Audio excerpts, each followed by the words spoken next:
Alright, let's talk about the 1970s. It was a wild time for sure, especially for Vietnam and the Philippines. These two countries had very different starts. Vietnam had just come out of a long war. Think about that. Years of fighting. The whole place was pretty messed up. A tough beginning, no doubt about it. The Philippines, on the other hand, they weren't dealing with a post-war cleanup.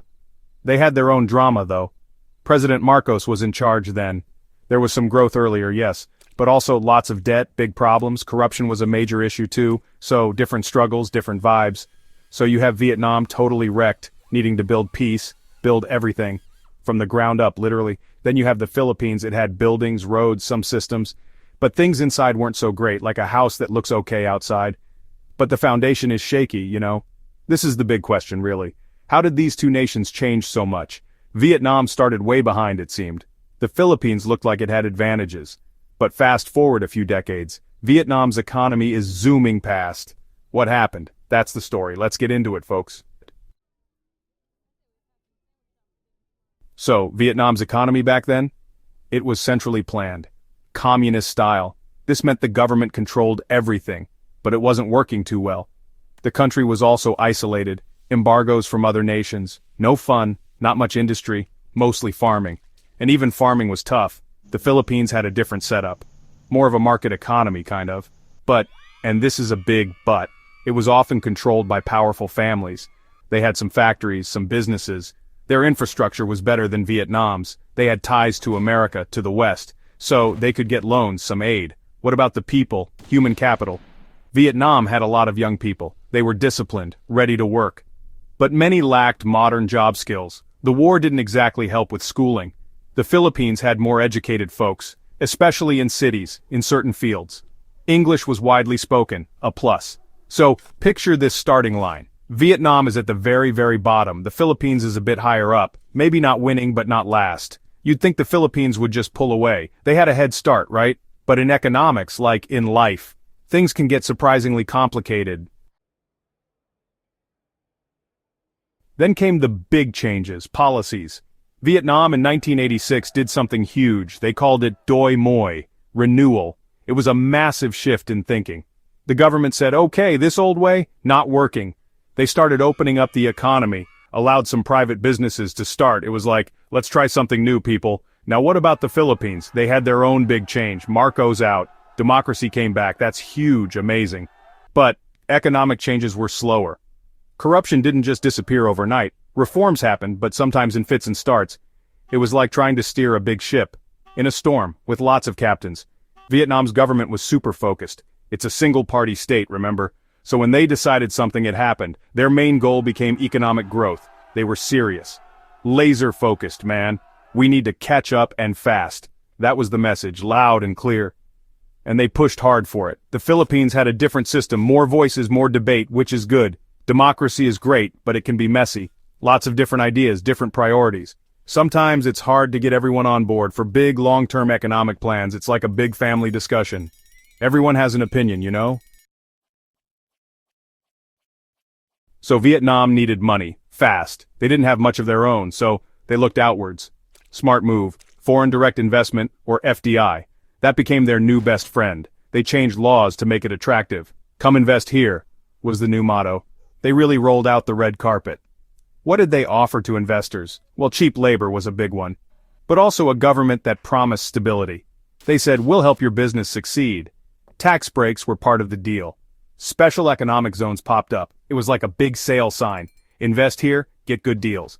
And guess what? It worked. Big companies started to notice. Samsung, Intel, Nike, Adidas. Suddenly, made in Vietnam was everywhere. On your shoes, your shirts, your phones. Factories were built, jobs were created. This was a massive boost for them. Real money, real development, happening. The Philippines also wanted foreign investment. Of course, who doesn't? But maybe they weren't as aggressive. Or the message wasn't as clear. Sometimes more rules, more bureaucracy. Investors worried about political changes. It was like their open sign flickered, sometimes on, sometimes a bit dim. Vietnam knew something important. Factories need workers, that's obvious, and workers need skills, also obvious. So, they put money into education. First, basic reading and writing for everyone, then job training, vocational schools. They focused on skills for new industries, practical stuff, you know? The Vietnamese workforce had some advantages. It was young and people were eager. They wanted to learn, wanted to work, and yes, wages were low back then. That made it attractive for companies. They were seen as productive people, ready to build things, make things, a key ingredient for their success. The Philippines had a good education system, especially for higher education, universities. And many Filipinos spoke English very well. That's a huge plus in the global economy. But they had this brain drain issue. Many smart, skilled Filipinos left. They found better jobs in other countries. A loss for the home country. So, you see the difference here. Vietnam was building its workforce. From the basics for specific jobs. The Philippines had skilled people, but struggled to keep them at home, or to match them with local industries. Different challenges, different paths taken, and it made a difference in results. Vietnam made a big bet on exports. Their strategy was clear: make stuff, sell it to the rest of the world. Clothes, shoes, furniture, electronics. Their whole economy became export-driven. It was a very focused game plan. The world is our market, they said, and they went for it, full speed. This export focus meant they had to compete, globally, against everyone. So their products needed to be good quality, and good prices. They learned how to join global supply chains. Foreign partners taught them a lot, about standards, about efficiency. It was a tough school, but they learned. The Philippines also exported, of course, but their export story was a bit different. For a while, they relied on raw materials, coconuts, sugar, things like that. Then, electronics assembly became big. But a huge part of their income, money sent home by Filipinos working abroad, remittances. It's like exporting talent. So, Vietnam's growth engine was manufacturing, making things and shipping them out. The Philippines had a more mixed approach. Services became very important for them. Call centers, business process outsourcing. And those remittances, a huge support, so different engines driving their economies, leading to different speeds of growth. Vietnam didn't just open to companies, it opened up to other countries too. They joined ASEAN, the regional group, then they started signing trade deals, lots of them. With America, with Europe, with Asia. It was like, hey world, let's do business. They were making friends and making money. Smart, very smart diplomacy. These trade deals were super important. They lowered taxes on Vietnamese goods, made it easier to sell their products, gave them access to huge new markets. Imagine suddenly being able to sell to millions more customers. Boom! It was all part of their economic plan, diplomacy serving the economy. The Philippines was also in ASEAN, and they had their own trade agreements. They weren't isolated, not at all. But perhaps Vietnam was more strategic, more focused on using these deals to boost specific industries they targeted. They knew what they wanted from partners, and they went out and got it. Vietnam even managed something incredible. They normalized relations with the USA, their former enemy in a terrible war.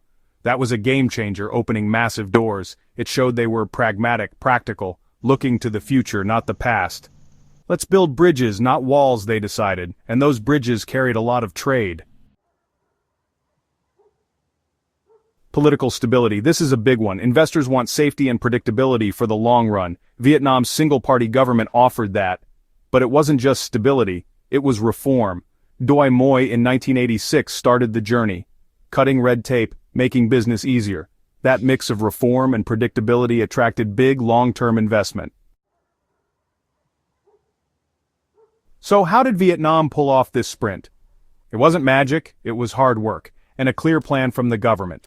They embraced big reforms, Doi Moi. They actively chased foreign investment, focused hard on export-led manufacturing, and they invested in their people's skills. A powerful combination, you see. The Philippines had its own strengths. A more developed service industry for sure. Many people speaking English, a big plus, and a strong democratic tradition. But they faced some tough challenges. Consistent policy was sometimes hard, infrastructure needed more upgrades, and the manufacturing push wasn't as strong. What can other developing countries learn? First, have a vision, a real plan, and then stick to it. Be determined, be pragmatic, don't be afraid to change. Open up to the world for trade, for ideas. But do it smartly, on your own terms. Invest in education, in your workforce. That's your most valuable asset always. It's not about saying one system is better, it's about what worked for rapid growth. In this specific comparison in this era, Vietnam ran a focused economic marathon, but they ran it at sprint speed. The results, well, they speak for themselves. It's a story of incredible transformation from war and poverty to a rising star.